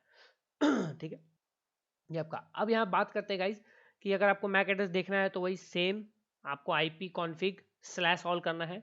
लिनक्स में अगर आप हैं तो IP config -a कर सकते हैं, IP लिंक लिस्ट कर सकते हैं, ठीक है ना, या IP एड्रेस शो करके करेंगे तो आपको पूरा डिटेल मिल जाएगा। ठीक है, इस तरीके से आप अपना मैक एड्रेस को है वो देख सकते हैं। ओके, अब यहाँ पे जब मैक एड्रेस की बात आती है तो यहाँ पे एक छोटा सा कंसेप्ट और है जो मैं आपको थोड़ा सा बताना चाहूँगा एंड आपको समझाना चाहूँगा। एंड ये कंसेप्ट जो है वो है ARP का, जिसको हम बोलते हैं ARP, एड्रेस रिजोल्यूशन प्रोटोकॉल इसका। ठीक है, एड्रेस रिजोल्यूशन प्रोटोकॉल। अब जब हम कम्युनिकेशन करते हैं दो कंप्यूटर्स के बीच में तो हमें पता है IP एड्रेस का यूज होता है कम्युनिकेशन में। ठीक है, बट वहीं पे मैक एड्रेस का यूज होता है। वहीं पे मैक एड्रेस के बिना कम्युनिकेशन पॉसिबल हो ही नहीं पाएगी। इसका रीजन ये है कि भैया पता ही नहीं होगा रिक्वेस्ट को या उस डेटा को कि हमें कौन से सिस्टम तक जाना है। बस अब इसी जगह पे ARP का रोल होता है। ARP का काम क्या हो जाता है, इसका सिंपल काम है कि ये IP एड्रेस को मैक एड्रेस तक लेके जाता है। ये IP एड्रेस को कनेक्ट करता है मैक एड्रेस से, बस सिंपल। इसका फुल फॉर्म आपको पता होगा, जो अभी मैंने बताया एड्रेस रिजोल्यूशन प्रोटोकॉल, इसी से आपको इसका डेफिनेशन समझ में आ रहा होगा। एक तरह से DNS का भाई बोल सकते हो, DNS का बच्चा है ये, एक तरह से आप बोल सकते हो। DNS क्या करता था, आपके डोमेन को IP में कन्वर्ट करता था, या उसके डोमेन वाले को IP तक पहुंचा देता था बेचारे को कि जा भाई ये तेरी जिंदगी है, IP है, यहाँ चले जा। ARP भी क्या करता है, बेचारे IP को उसके घर तक पहुंचा देता है, उसके सिस्टम तक पहुंचा देता है, उसके मैक एड्रेस तक पहुंचा देता है। सिंपल, एड्रेस को रिजॉल्व करता है, दैट्स इट। जो भी एड्रेस है, जो भी आप IP एड्रेस प्रोवाइड कर रहे हैं, उसको रिजॉल्व करता है टू द मैक एड्रेस, बस दैट्स इट। मतलब कि मैक एड्रेस को फाइंड करना, ठीक है, एंड वहां तक IP एड्रेस को पहुंचा देना। तो ARP, जब नेटवर्क में ARP का जो है ना बहुत बड़ा रोल है, बहुत बड़ी टॉपिक है, बहुत बड़ा कंसेप्ट है ये। ठीक है, यहाँ पे शॉर्ट में आपको थोड़ा सा डिस्कस कर देता हूँ, थोड़ा सा शॉर्ट में। ठीक है, अब यहाँ पे क्या हो जाता है, जब भी कोई डिवाइस किसी दूसरे डिवाइस से कम्युनिकेट करना चाहती है, ठीक है, तो यहाँ पे क्या हो जाता है ना कि वो डिवाइस ब्रॉडकास्ट करती है, एक सिग्नल ब्रॉडकास्ट करती है पैकेट का। ठीक है, अब यहाँ पे जो दूसरे डिवाइसेस हैं या दूसरी जो प्रोटोकॉल्स हैं, ठीक है, वहां से क्या करती है कि हेडर को, उस रिक्वेस्ट के जो हेडर होती है बेसिकली पैकेट की, उसको निकालती है। ठीक है, एंड वहां से उस हेडर से सोर्स एंड डेस्टिनेशन ID का उसको पता चलता है। जो आपका हेडर होता है उसमें सोर्स एंड डेस्टिनेशन होता है। ये नहीं होता कि किसको, ये नहीं होता कि मैक एड्रेस कौन सा होता है, ये नहीं होता। सोर्स प्लस डेस्टिनेशन IP होती है उसमें, ठीक है, पैकेट के अंदर में, पैकेट हेडर में। अब सोर्स IP में तो पता हो, ये तो होस्ट का IP होता है जो भाई रिक्वेस्ट भेज रहा है, और एंड डेस्टिनेशन IP में हो जाती है जो आपकी क्लाइंट की या जो भी आपकी IP जिसमें कम्युनिकेट करना चाहता है उसका IP होता है। ठीक है भैया, अब ये IP लेके नेटवर्क के अंदर में हमारा जो डिवाइस है बेचारा, वो सबको ब्रॉडकास्ट कर देता है कि भैया ये IP तक मुझे पहुंचना है। तो जब ब्रॉडकास्ट करता है तो इसको पूछना होता है कि भैया ये जो मेरे पास IP है, आप मुझे बताएंगे कि ये IP किसकी है। ये आईपी किसकी है मुझे बताओ। नेटवर्क में तो बहुत सारे होस्ट अवेलेबल है, बहुत सारे डिवाइसेस अवेलेबल होते हैं। तो बोलता है भाई बताओ कौन सा ये आईपी आपकी है, आईपी आपकी है, आईपी आपकी है, ये आपको बता दो, पूछता है। ठीक है, अब जो ये पूछते पूछते क्या होता है कि कोई एक डिवाइस जो नेटवर्क में एक्चुअली में उस आईपी को होल्ड करता है ना, वो बोलता है हाँ जी भाई ये आईपी मेरा है। तो वो जो है आपका मैक एड्रेस जो है वो आपको प्रोवाइड करता है। एक कोई मैक एड्रेस वाला डिवाइस होता है, वो बोलता है कि yes it's my IP, it's my IP. ठीक है, तो फिर जैसे ही वो बोलता है इट्स माय आईपी, तो ये जो आईपी जो होती है वो प्लस मैक, ये दोनों असाइंड हो जाती है, दोनों जो है कनेक्ट हो जाते हैं। एंड इस तरीके से दोनों का जो है वो मिलन होता है, दोनों मिल जाते हैं एक दूसरे से एंड कम्युनिकेशन को जारी रखते हैं, कम्युनिकेशन स्टार्ट हो जाती है। ठीक है, सिंपल मतलब कि, और ये जो काम है ये एआरपी करती है। मतलब एआरपी का ही काम है ये, पता लगाना, चिल्लाना, ये सब करना, ये सब एआरपी का काम है। मतलब कि एक तरह से अगर अब देखा जाए तो एआरपी का काम होता है फिजिकल एड्रेस को या मैक एड्रेस को, ठीक है ना, खोज निकालना। ठीक है, हार्डवेयर एड्रेस जो है उसको निकालना, खोज के निकालना किसी भी एक होस्ट का जिसका ऑलरेडी आईपी एड्रेस हमें पता है, बस। अब एआरपी में भी कुछ अलग अलग टर्म्स होते हैं, जैसे कि अब कुछ रिवर्स एआरपीज होती हैं, कुछ प्रॉक्सी एआरपीज होती हैं। There are different things. ARP table होता है, एआरपी कैश होता है, एआरपी रिक्वेस्ट होती है, एआरपी रिस्पॉन्स होता है, एआरपी रिप्लाई होता है। There are multiple things that we are not going to discuss those things, because वो फिर आपके अलग अलग कंसेप्ट पे बेस्ड हैं, अलग अलग चीज़ों पे हैं। बस आप इतना समझिए एआरपी का आपका काम क्या हो जाता है कि एक आईपी एड्रेस जैसे उसके पास ऑलरेडी है, उस आईपी एड्रेस से उसके कनेक्टिंग होस्ट को फाइंड करना, उसका मैक एड्रेस फाइंड करना। मैक एड्रेस मिल जाएगा, वो दोनों एसोसिएट हो जाएंगे और आपकी कम्युनिकेशन जो है एक नेटवर्क के अंदर में वो स्टार्ट हो जाएगी। ठीक है, अब देखो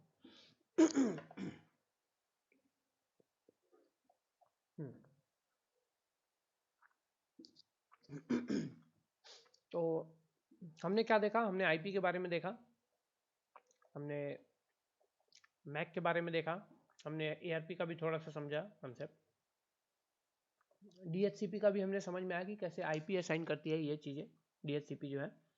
सबनेट के बारे में हमने समझा। अब यहाँ पे एक लास्ट चीज़ है जो मैं आपको थोड़ा सा बताना चाहता हूँ, इसके बारे में अगर आप लिखेंगे तो भी ज़्यादा बढ़िया रहेगा। तो आई रिक्वेस्ट एवरीवन कि थोड़ा अगर कुछ लिखना हो तो लिख लीजिए। सॉकेट, ठीक है, सॉकेट। प्लीज़ अपना नोटबुक निकाल लीजिए एक बार फटाफट।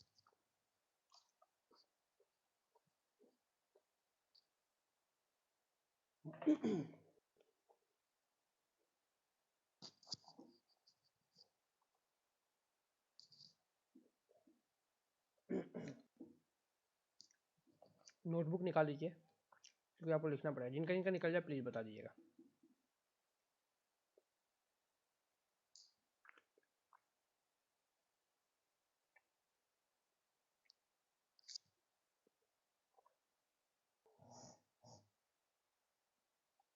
एनआईसी का मैक एड्रेस बिल्कुल सही।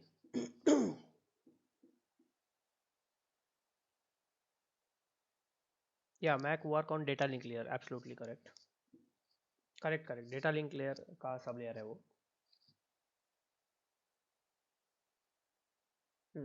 फिजिकल पे वर्क नहीं करता है वो, याद रखिएगा, क्योंकि फिजिकल डेटा लिंक जो भी लेयर एक दूसरे के ऊपर होते हैं वो कनेक्टेड होते हैं ट्रांसफर, प्रॉपर्टी ट्रांसफर्स के लिए। बहुत सारी चीज़ें हैं, बहुत सारी चीज़ें होती हैं, वो एसआई को आप डिटेल में समझेंगे तो थोड़ा आपको क्लियर हो जाएगा।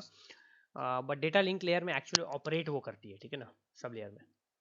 डेटा लिंक लेयर का एक तरह का सब लेयर ही उसको आप मानिए उसको, ठीक है। ओके, चलो ओके, तो इसको लिख लीजिए आप लोग। Socket, a socket is a, देखिए, a socket is a socket is a way, is a way, a socket is a way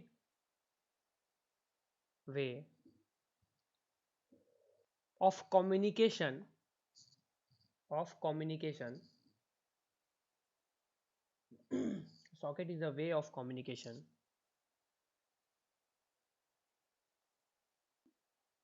in a two-way communication between the computers.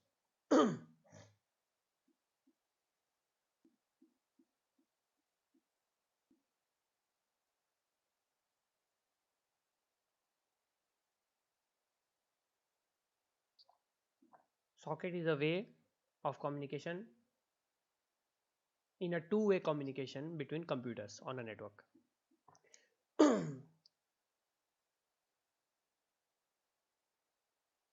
we do नहीं होगा, we तो हम तो थोड़ी ना करते हैं. computers do inter-process communication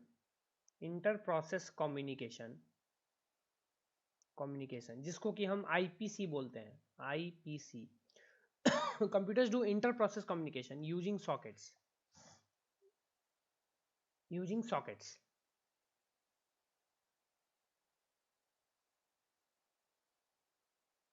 using sockets.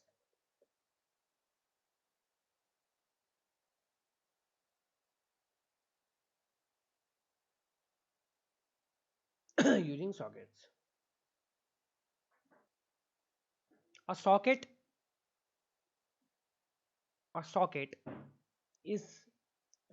is created at each end of communication. A socket is created at each end of communication.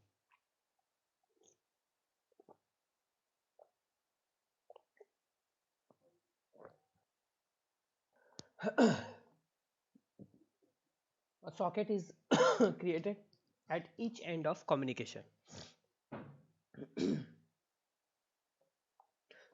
At each end of communication, each socket has its own specific address. Each socket has its own specific address. और ये address क्या होती है? ये address होती है IP plus port की.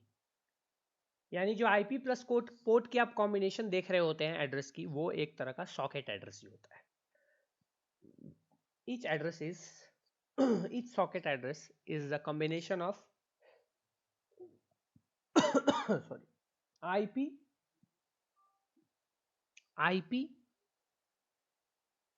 address and a port number.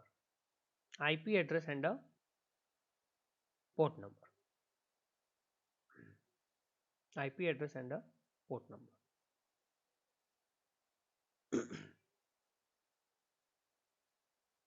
ठीक है. अब सॉकेट का जो जनरली यूज होता है गाइस, वो मैं आपको थोड़ा सा समझाता हूँ. जनरली जो सॉकेट का यूज होता है ना, वो एक क्लाइंट सर्वर आर्किटेक्चर के लिए यूज में आता है. आपने सॉकेट का यूज बेसिकली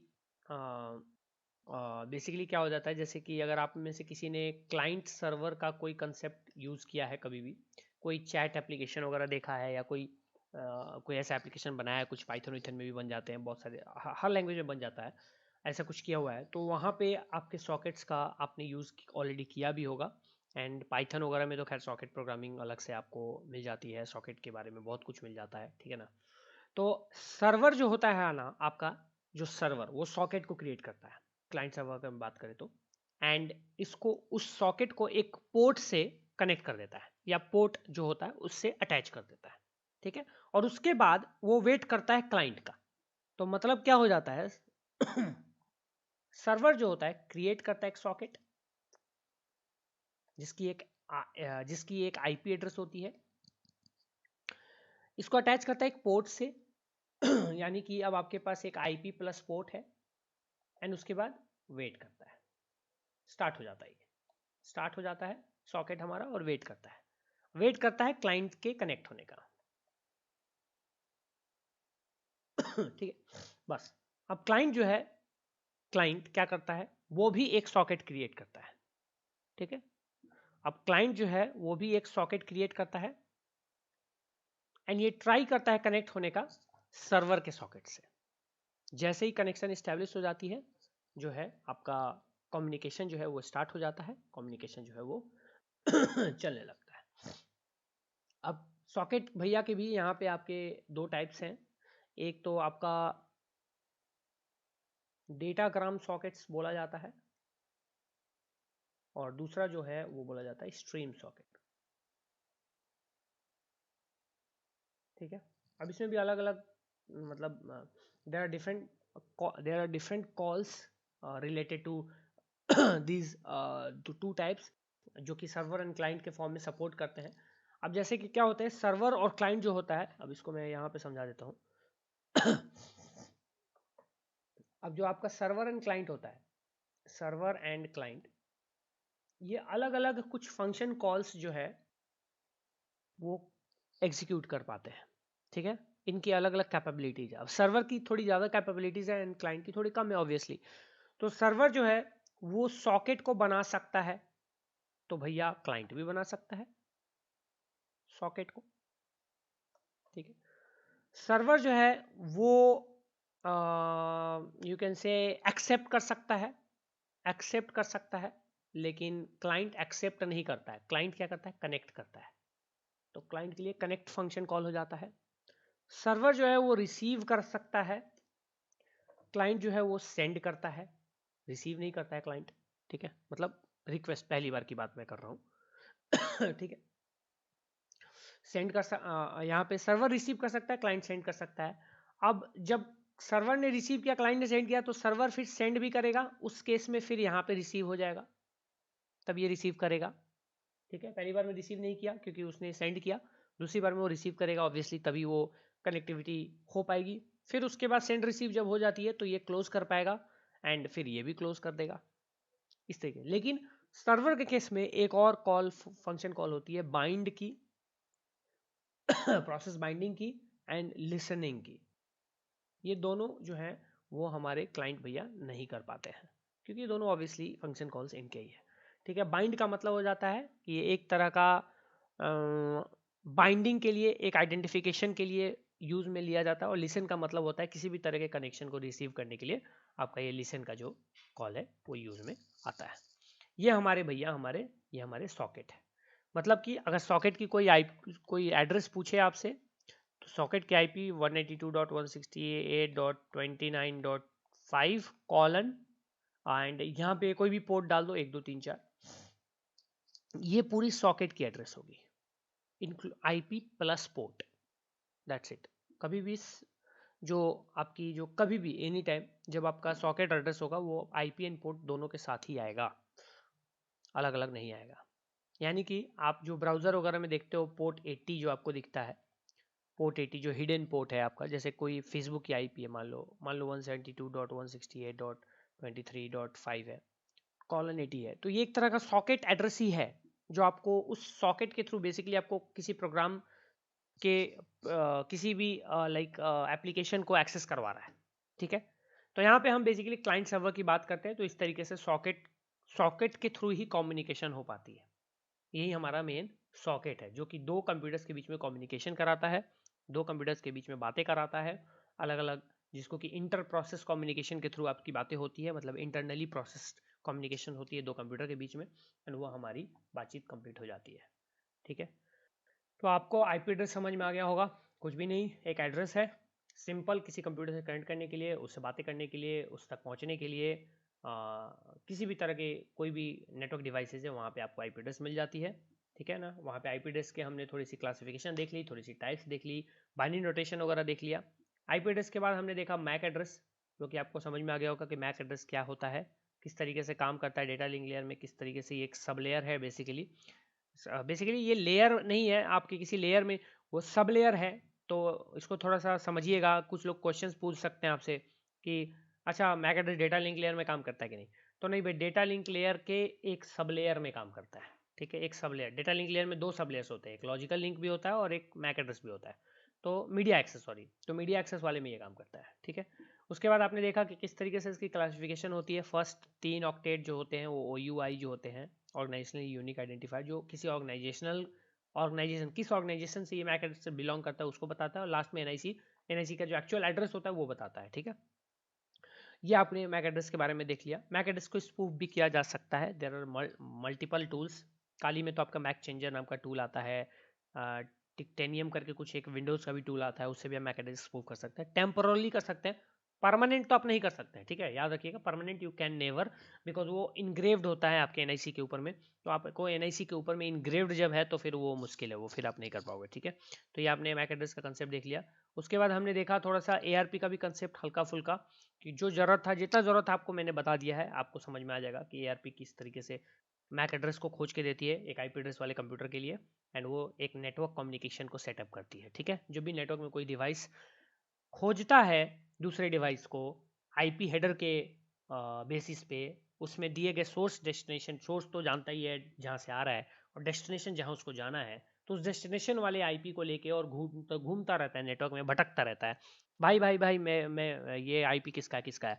और वो एआरपी का काम है, एड्रेस रिजोल्यूशन प्रोटोकॉल का, जो खोज के उस आईपी वाले बेचारे को उसके मैक से मिला देता है, यानी कि उसके उस डिवाइस से मिला देता है, बोलता भाई बल गया।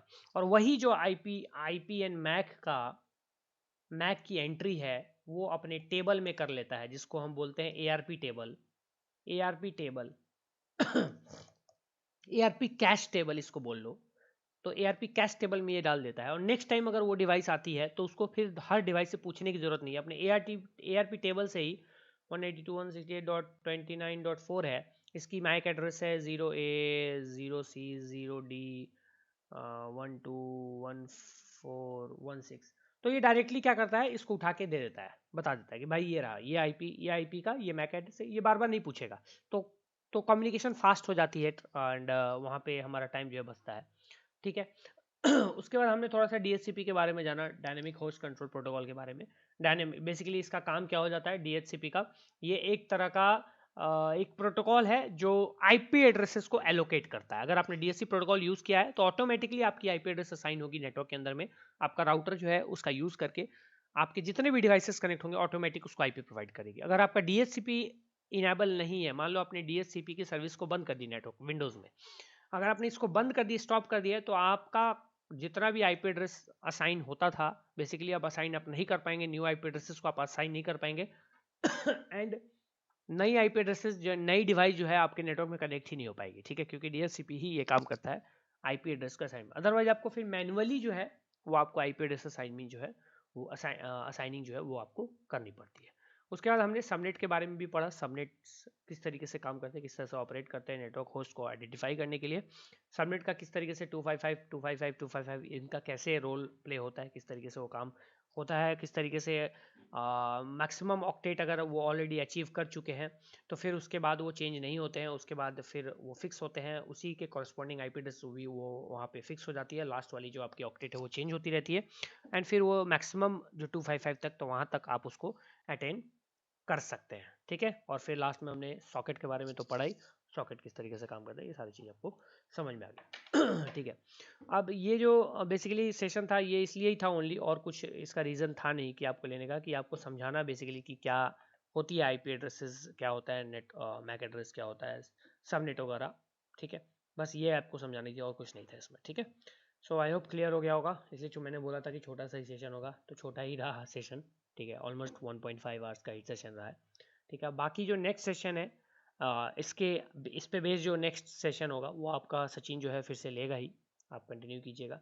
अच्छा, मुझे एक चीज़ आप लोगों से पूछनी है, ज़रा मुझे बताइए ईमानदारी से, और अपनी अपनी एक तरह से रिव्यू बताइए थोड़ा सा। आप मुझे बताइए कि आपका अभी तक जो भी रेड हैट सेशन हुआ है, जितने भी रेड हैट सेशन हो रहे हैं, एकदम क्लियर हो रहा है, आप लोगों को समझ में आता है सारा कुछ क्लियर आप लोगों को समझ में आता है क्या बताइए ठीक है, सबको रिप्लाई करना पड़ेगा, क्लियर, ठीक है।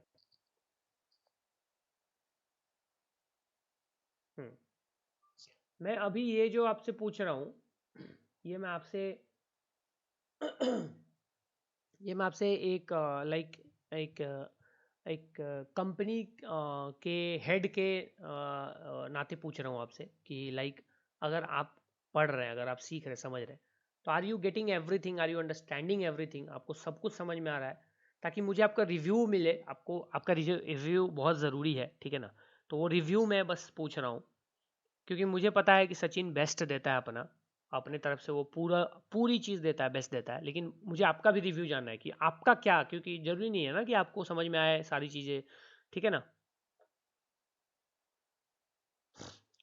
थोड़ा कन्फ्यूज़न रहता है, बट थोड़ा प्रैक्टिस करने से एंड सर की हेल्प से क्लियर हो जाता है, ठीक है। थोड़ा खुद से भी पढ़ना पड़ता है समझने के लिए, ठीक है। ओके, ठीक है, चलो अच्छी बात। देखो, अगर थोड़ा बहुत कन्फ्यूजन रहता है, अगर वो क्लियर हो जाता है, दैट्स वेल एंड गुड, ठीक है। थोड़ा बहुत खुद से एक्सप्लोर तो हर फील्ड में आपको करना चाहिए, आपको करना पड़े या ना पड़े, आपको खुद से करना चाहिए। एंड इसमें आप लोगों को ज़्यादा बेटर पता है, लाइक यश हो गया एंड और पहले वाले हैं कि नमन तो है ही नहीं, ठीक है, तो यश ही है ओनली, ठीक है। तो आप लोगों को खैर ऑलरेडी पता है कि थोड़ा सा एक्सप्लोरेशन तो खुद से बिना ज़रूरी भी है, बहुत ज़्यादा ज़रूरी है, अगर आप इन फील्ड्स में कुछ भी करते हैं तो, ठीक है, कुछ भी करते हैं तो वो आपके लिए बेनिफिशियल हो जाएगा। एंड अगर आपका सब कुछ सही, क्योंकि Sachin give his best, and क्योंकि मैं भी ऐसा नहीं करूँगा कभी भी कि आपको कोई भी बंदा कुछ भी पढ़ा के चला जाए, तो मुझे पता है कि he is the best at that thing, तो वो आपको बेस्ट देता है अपने तरीके से, ठीक है। एंड आपको समझाने की कोशिश करता है, एंड आपको अगर सब कुछ क्लियर रहता है तो इससे बड़ी बात नहीं हो सकती है, ठीक है। अभी आप लोगों में से सिर्फ गौरव ने नहीं, किसने लिया है, हुसैन अजानी, हुसैन तुमने लिया है ना। अच्छा माइक ऑन करो हुसैन, एक बार आपको मिल गया वाउचर। यस सर, वाउचर मिल गया। ओके